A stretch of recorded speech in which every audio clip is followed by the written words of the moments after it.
Shalom the Warriors, dalam program Life Healthy for God Glory ini akan membahas seputar dunia kesehatan. Membicarakan gaya, pola hidup yang sehat yang dipadukan dengan kebenaran Alkitab. Pastinya memberkati kita dengan ilmu pengetahuan lebih lagi. Jadi, saksikan terus, jangan sampai kelewatan.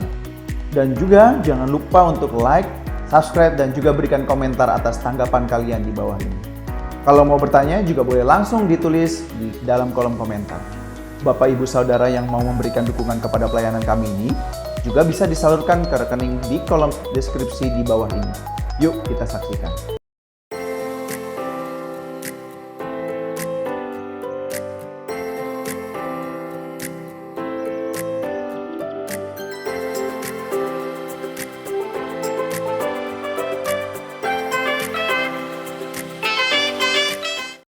Oke, shalom Pak Jimmy, shalom Bu Roli. Shalom. Halo. Mana kabarnya Pak Jimmy, Bu Roli? Selama satu minggu sudah berlalu. Luar biasa ya. Sehat. Oke. Saya Sehat kemarin senantiasa baru ya. Kemarin baru sincia, jadinya. Begitu ya, oke. Tapi nggak kumpul-kumpul. Nggak kumpul-kumpul, nggak boleh Bu. Protokol kesehatan tetap dijalani mesti. Yes, betul. Oke, Sobat The Warriors dan yang menonton program Life Healthy for God's Glory, kalau kita minggu lalu kita sudah bahas mengenai apa itu kuman, apa itu bakteri. Nah, hari ini kita akan membahas lebih dalam lagi mengenai apa itu yang namanya virus. Dan yang tentunya dibawakan oleh praktisi kesehatan kita yaitu Pak Jimmy. Tapi sebelum itu, mari kita berdoa dulu. Bapak mengucap syukur atas satu minggu yang sudah berjalan, senantiasa Kau tetap berkati kami dengan kesehatan. Terima kasih Tuhan. Dan sebentar di hari ini Tuhan, kami mau membahas mengenai apa itu yang namanya virus.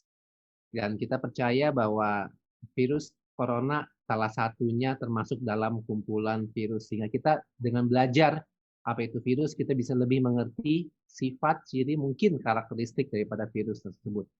Bapak berkati program ini Tuhan, supaya apa yang kami lakukan ini benar-benar bisa menjadi membawa berkat buat setiap yang menonton acara Life Healthy for God's Glory. Terima kasih Tuhan atas segala berkat-Mu. Hanya dalam nama Tuhan Yesus, kami berdoa dan mengucap syukur. Haleluya. Amin. Yuk, saya serahkan kepada Pak Jimmy. Silakan Pak Jimmy.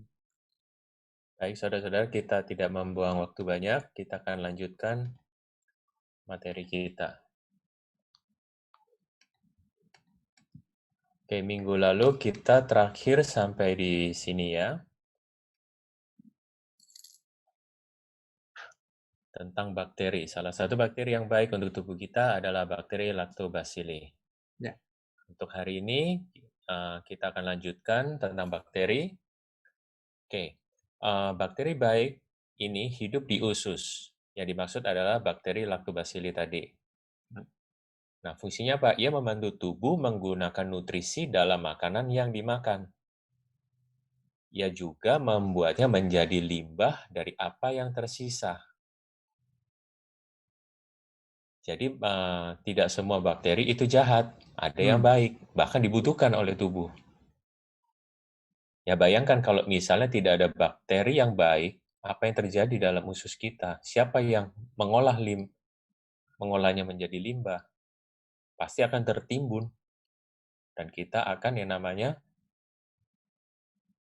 terkontaminasi kan? Ya. Nah, bahkan beberapa bakteri digunakan ilmuwan untuk menghasilkan obat-obatan dan vaksin. Jadi apa yang Tuhan ciptakan itu pasti ada gunanya.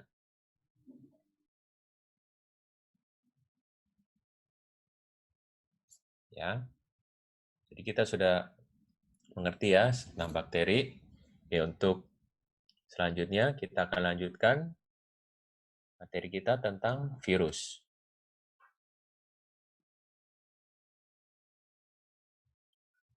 Nah, apakah virus itu? Ia sejenis mikroba berbahaya dibandingkan dengan bakteri.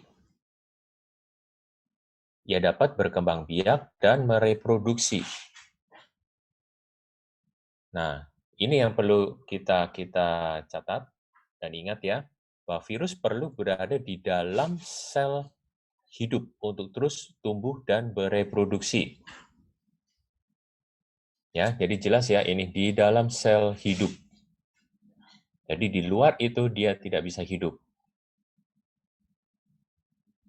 Nah, kebanyakan tidak dapat bertahan lama jika berada di luar makhluk hidup, seperti tumbuhan, hewan, atau manusia. Ya, jadi kita tahu ya bahwa virus tidak mungkin bisa hidup lama di luar makhluk hidup. Makanya kenapa kita harus terapkan 3M itu?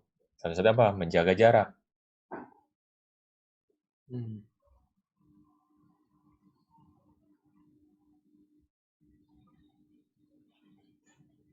Nah, yang berikutnya, ketika masuk ke dalam tubuh manusia, ia menyebar dan membuat orang itu jatuh sakit. Nah, beberapa jenis virus dapat hidup dalam waktu singkat pada sesuatu benda, seperti gagang pintu atau meja. Solusinya apa? Rajinlah mencuci tangan secara teratur dan benar. Yaitu dengan apa? Dengan sabun dan air yang mengalir. Jadi virus dapat hidup dalam waktu yang singkat. Bukan dia bisa hidup di sesuatu benda sampai berhari-hari.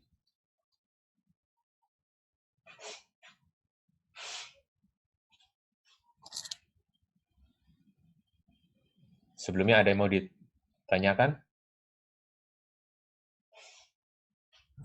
Ya, ini Bapak bicara virus yang di kepala saya hanya corona saat ini ya, kebayang ya Pak ya. Ya, nanti kita ke sana, Bu. Kita Iya. akan mendalami virus corona. Jadi Padahal sebenarnya virus yang lain juga banyak ya Pak ya. banyak Virus sekali. yang lain juga banyak gitu ya. Banyak sekali. Bukan banyak aja, banyak sekali. Nah, selama ini kan kita tidak mengerti tentang virus ini, anggap biasa. Tetapi karena corona ini sifatnya bisa mematikan dan penyebarannya itu seperti beda, makanya orang sekarang jadi mau memahami tentang virus lebih lagi, jadi gitu, Pak. Ya. Benar, Bu. Oke, Pak. Oke, saya lanjutkan ya. Nah, contoh penyakit yang biasa ditimbulkan karena virus, yang pertama, meningitis. Kedua, cacar air. Ketiga, campak. Keempat, malaria. Kelima, flu. Dan keenam, HIV yang bisa berakibat pada AIDS.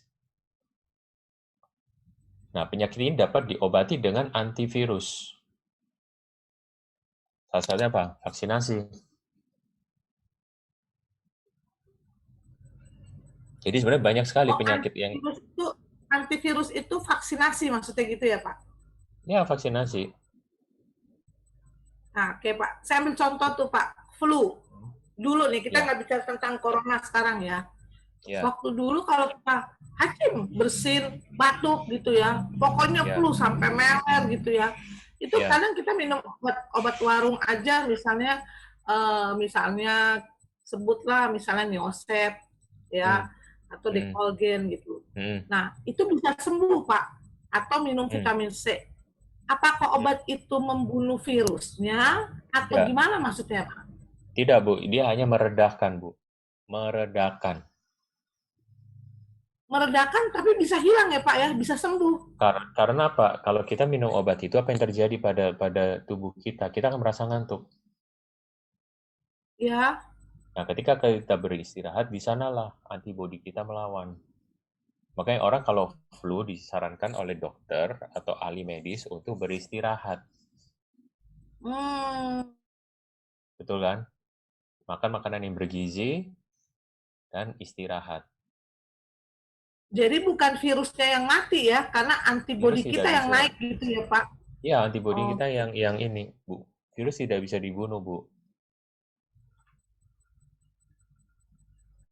Tapi kalau hilang bisa nggak Pak dari tubuh kita? Ya tidak bisa, Bu. Sudah di dalam, ya di dalam. Hah? Yang membuat kita tidak kambuh karena apa? Antibodi kita. Oh, berarti kalau Jadi gitu antibodi misalnya, kita tuh bisa merekam. Nanti kita akan ke sana, Bu, tentang imun. Dia oh, bisa oke, oke. merekam. Malaria juga ternyata virus ya Pak ya, malaria ya. Virus. Iya. Makanya orang kalau Contoh, pernah terjangkit malaria, malarianya bisa iya, kambuh kan? iya betul betul. Heeh. Nah, berarti kan Kalau dia itu sudah sudah kena, nah seumur pasti ya hidup. satu saat bisa datang lagi katanya. Iya.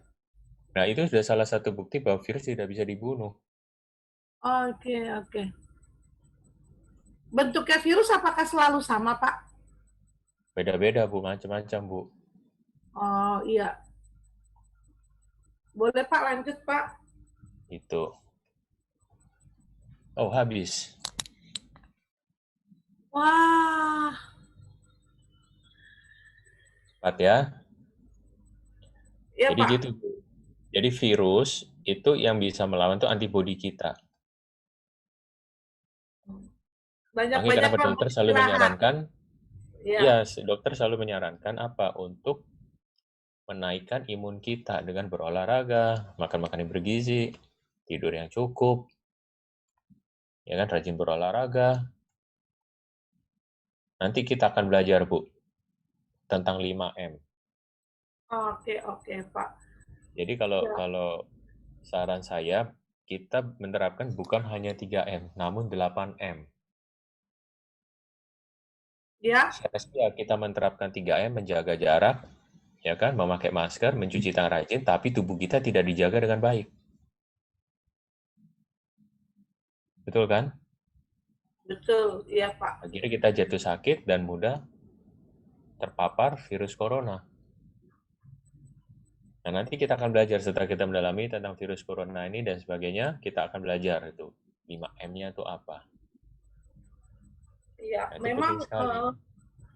kita perlu imun yang tinggi saat ini. Serba salah, Pak. Ketika kita minum dosis vitamin yang sifatnya obat-obatan, ternyata itu berbahaya untuk terjadi pengentalan darah, Pak. Ya jelas, Bu. Ini Jelas, Bu. kemarin, iya, ini kemarin saya punya sahabat di Kupang, ya, justru sudah dinyatakan sembuh. Tapi karena katanya dosis vitamin terlalu tinggi, terjadi pengentalan darah, itu yang membuat dia pada akhirnya ya selesai gitu loh Pak. Jadi gini, Bu, apapun kalau berlebihan dalam tubuh kita itu tidak baik. Ingat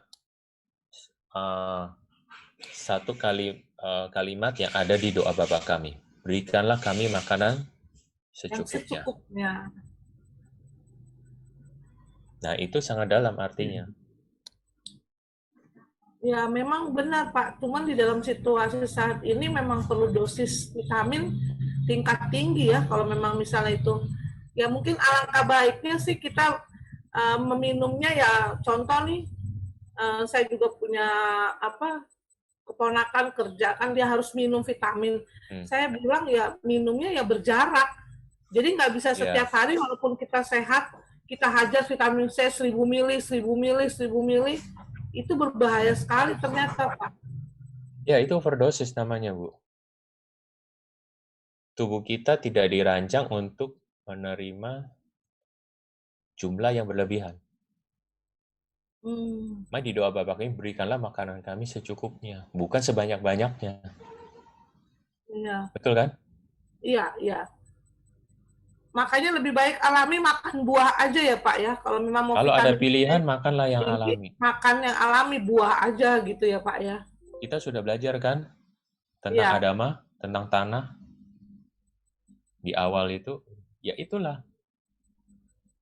Jadi kita mempunyai apa? Pengetahuan. Ya kan? Kita diciptakan dari debu dan tanah. Jadi apa yang kita makan harus kembali lagi pada tanah. Iya, iya. Namun kita tidak bisa makan langsung kan tanah itu kan.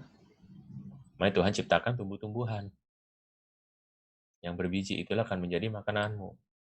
Itu menunjukkan apa? Bahwa Tuhan Yesus sangat sayang sama kita. Iya. Iya, Gitu, Pak. Bu. makanlah segala buah-buahan yang Tuhan ciptakan. Jangan hanya satu macam. Untuk melengkapi nutrisi tubuh kita. Sayuran juga kan, waktu itu kita juga sudah belajar, sayuran Ya, juga ada vitamin C-nya juga, gitu ya. ada Bu. Iya. Makanya Tuhan ciptakan beraneka ragam kan, Iya. tumbuh-tumbuhan, sayur-sayuran, buah-buahan untuk apa? Untuk melengkapi. Makanya perintah Tuhan pada Adam apa? Makanlah semuanya, bukan hanya satu macam atau dua macam. Iya. Betul, Pak. Ya, jadi gitu, Bu. Nah, Pak, tanya lagi nih, Pak. Silakan, Bu. Ini, kan Bapak bilang tadi virus tidak bisa dibunuh. Ya, Nah, itu apa fungsinya ketika kita pakai hand sanitizer gitu, Pak? virus hanya bisa membuat hand sanitizer hanya bisa membuat virus itu koma. Oh, dia koma sesaat gitu, Pak? Tidak lama, hanya waktu singkat. Tapi kan kita sudah belajar tadi barusan bahwa virus tidak bisa hidup di luar makhluk hidup. Dia harus di dalam, ya Pak Di ya? dalam. Kalau dia di luar, dia mati. Berarti kelemahannya dia harus hidup di luar, dia mati. Tapi Dia kalau mati, udah di makanya dalam nggak bisa dikeluarin gitu ya Pak ya? tidak bisa. Haleluya. Karena virus sangat kecil, Bu. Gimana kita mau mengusirnya? Nggak mungkin kan kita mengusirnya. Makanya satu-satunya apa? Kita menaikkan imun kita. Itu Tuhan sudah ciptakan, sudah ada di dalam tubuh kita. Dari zamannya apa? Adam dan Hawa. Apakah Tuhan tidak tahu bahwa hari ini bakal ada virus corona? Tahu. Ketika Tuhan ciptakan Adam dan Hawa, tahu. Tahu, Bu. Tuhan Maha tahu.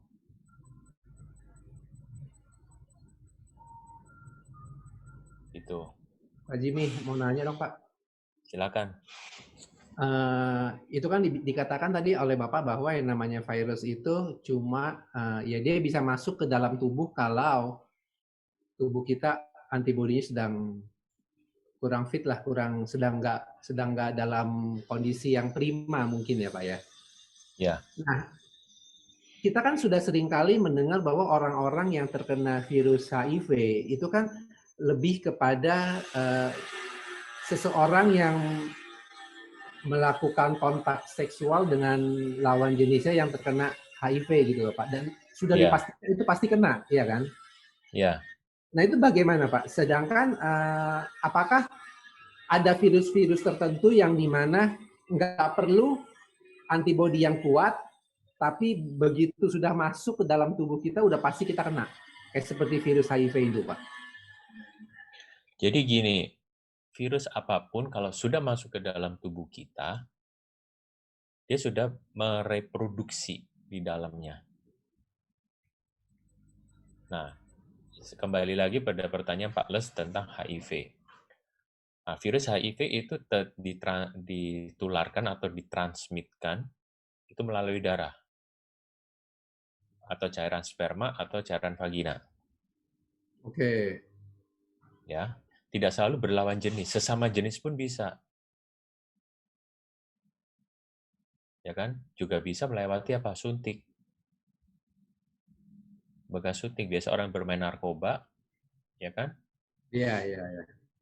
Berbagi kan dengan satu suntik berapa orang, nah di sanalah terjadi penularan. Nah, kalau untuk virus HIV itu pastinya udah andai kata si A memakai jarum suntik, si B juga memakai jarum suntik yang bekas dipakai oleh si A ini anggaplah sudah terkena virus HIV ya, Pak ya. Otomatis B ini sudah pasti kena ya, Pak ya, walaupun antibodinya bagus. Jadi gini, saya pernah dengar kasus orang melakukan kontak seksual, tapi orang itu nggak kena. Itu kembali lagi pada kedaulatan Tuhan. Tapi kalau kita bicara secara umum, harusnya dia kena. Bicara secara ilmiah lah Pak ya. Iya, secara ilmiah, secara umum, general, itu harusnya dia kena. Oke. Padahal Oke. sebenarnya HIV yang Pak Lesmana bilang ini sebenarnya juga adalah satu virus yang menakutkan Menakutkan. Ya. sebenarnya Pak Karena ya. belum ada vaksinnya sampai hari ini. Cuma bedanya Iya. gini loh Pak ya.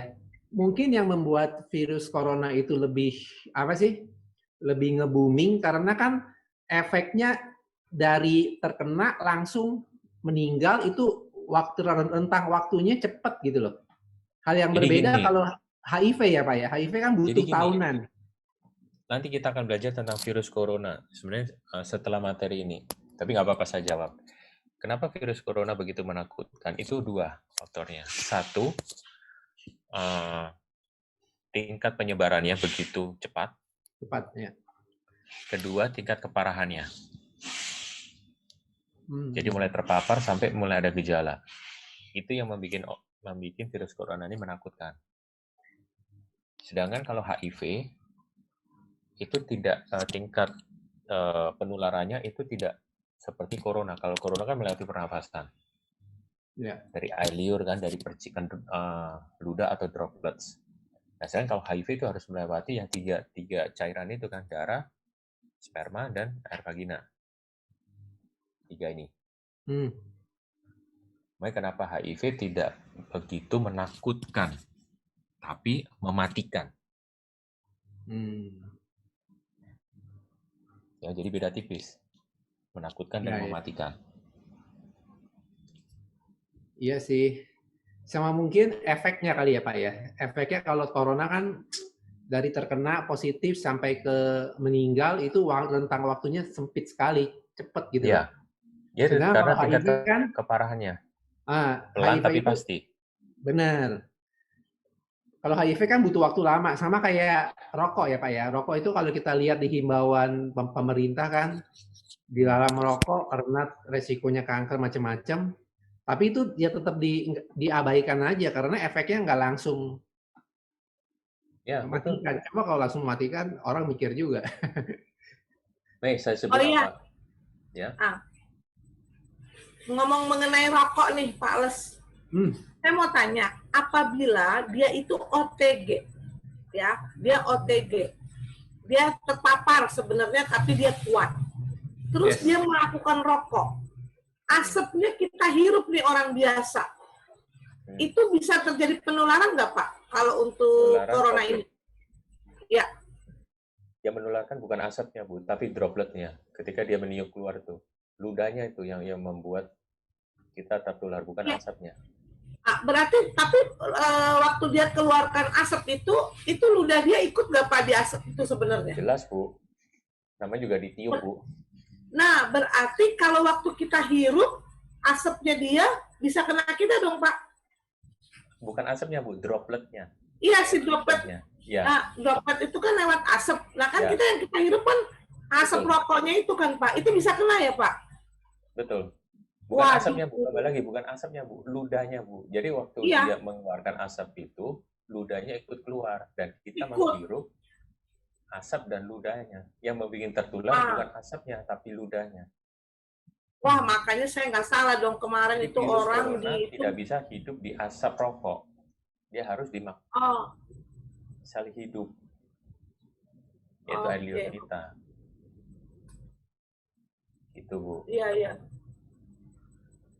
Wah, berarti kita memang nggak sembarangan nih ketika ada di lingkungan yang pada ngerokoknya. Ini kita kan nggak tahu dia lagi terpapar OTG atau tidak gitu ya Pak ya? Ya kembali lagi jaga jarak Bu. Iya. Waduh, makanya. Tapi emang pakai masker itu 2 lapis perlu sekali tuh Pak, sampai kalau memang ke tempat yang umum begitu Pak. Ya kembali lagi ke minggu lalu kan kita sudah belajar. Kalau saudara lebih nyaman pakai 2 dan tidak sesak nafas, pakai saja. Iya, karena kemarin kejadian ini Pak, kan lagi hujan. Saya sama Renat meneduh di bawah jembatan itu ITC BSD.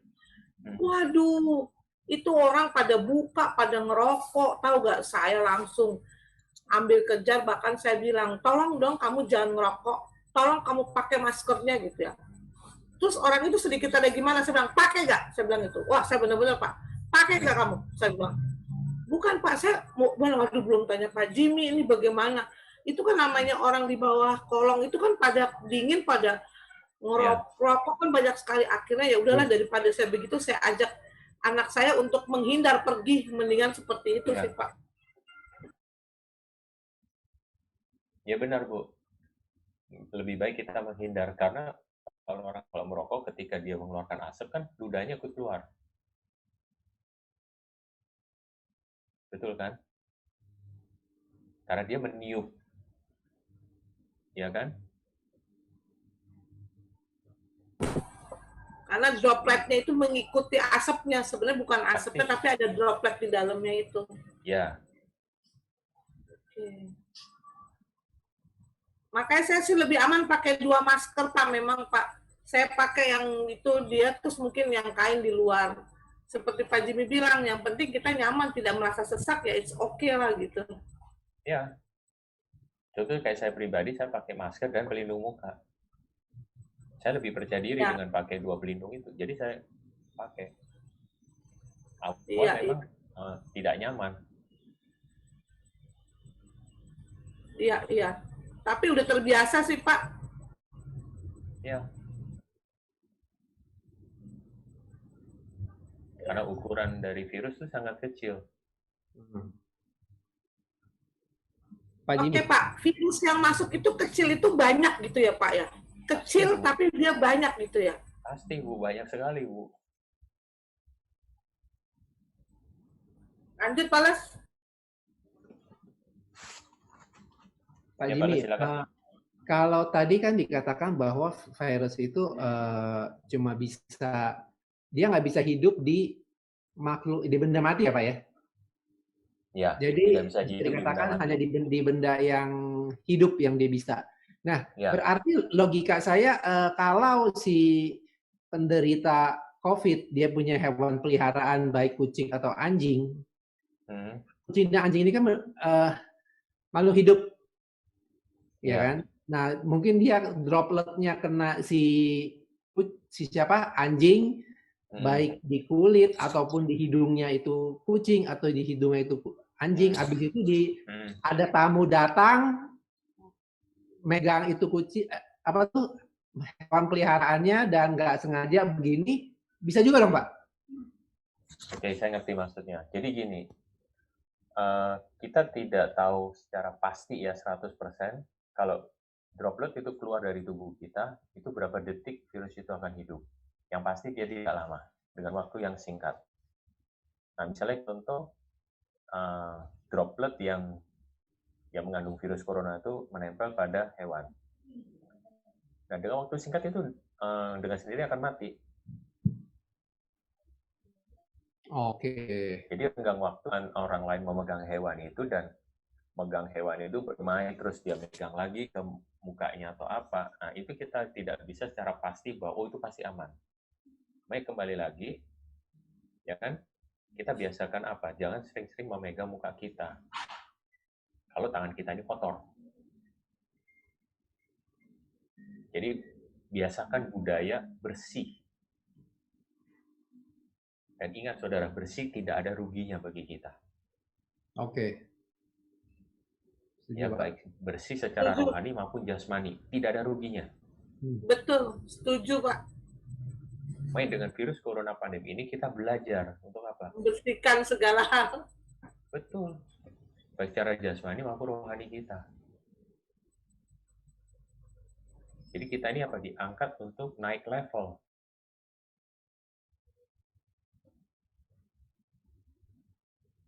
Jadi gitu Pak Les. Oke Pak. Misal kayak contoh Pak Les ketemu dengan hewan, peliharaan teman. Misal dia bermain. Jangan terus menghindar, terus ditendang-tendang, jangan. Karena hewan juga ciptaan Tuhan. Ya kan? Nah, paling nggak kalau misalnya Pak Les tidak sengaja megang, kalau menurut saya nggak masalah. Yang penting apa? Cuci tangan setelah itu. Oke. Betul kan? Cuci tangan yang bersih dengan sabun dan air mengalir, ya kan? Nah, kalau misalnya Pak Les nggak yakin mau cuci 2 kali, silakan. Nah, bagaimana Pak kalau misalnya dengan uang kertas? Oke Pak. Ya. Nah iya tuh Karena uang sih kertas. orang itu terkena kan, terus dia pegang uang itu dipegang orang lain lagi. Nah itu sebenarnya itu ada jeda waktu yang bisa bikin sebenarnya virus itu mati ya Pak ya? Ya. Makanya kan kembali lagi, WHO pernah mengatakan bahwa virus bisa hidup di atas kertas sekian jam, dia bisa hidup di sini sekian jam. Jam Pak? Waduh kalau jam Nah, masih ngeri, Pak. menurut WHO. Namun kalau saya pribadi, ya kan, kalau kita melihat dari pengalaman yang sudah kita lewati selama setahun ini, ya orang rata-rata terpapar itu karena interaksi. Bukan karena memegang benda gitu ya Pak ya? Bukan benda mati. Selama ini yang saya tahu ya, namun saya kurang pastinya 100% bahwa Tapi benda pasti aman. Saya untuk amannya Rata-rata itu. uang saya semprot sanitizer, bahkan saya cuci pakai sabun Pak. Uang Makanya kertas kembali saya lagi, cuci Bu. pakai sabun. Kenapa kita harus terlalu takut ya pada uang mengandung virus corona? Sebenarnya di dalam uang itu banyak kuman. Bukan hanya virus corona, banyak kuman juga sebenarnya. Dulu kenapa nggak takut, kok sekarang takut? Makanya kembali lagi, budayakan hidup bersih. Setuju Pak, setuju. Bisa contoh kayak saya Kuman pribadi banyak. ya, sebelum pandemi, saya sudah biasa kan di rumah saya ada Dettol. Karena apa? Saya tahu uang itu banyak kuman. Betul. Alergi megangnya tuh kayak langsung nggak nyaman aja. Iya. Kuman di handphone. Itu banyak sekali itu. Di handphone ini, wah. Nah, kembali lagi dengan pandemi apa? Kita pakai masker terus. Itu, Bu. Okay. Wah, waktu sudah... Wah. Nah, nggak berasa. Kayaknya minggu depan seru nih, Pak. Ya, minggu depan kita akan belajar. Soalnya kepada si corona itu. Minggu depan kita akan bahas apa nih Pak untuk virus corona gitu atau virus gimana? corona. Okay. Oke. Khusus ya. Tentang virus coronanya. Ya, kita kan hari ini sudah belajar tentang virus, mengenal tentang virus. Kita akan mendalami tentang virus corona. Oke. Ya. Ya, Pak Jimmy, terima kasih banyak. Ya, terima kasih ya Pak Jimmy. Kalau ada pertanyaan yang kurang jelas, boleh ditulis di kolom, nanti kita akan jawab di lain kesempatan. Oke. Ya, terima kasih banyak Pak Jimmy. Pak Lesmana, sehat-sehat ya. Sehat. Tetap protokol buat kita semuanya. Bye, Tuhan berkati.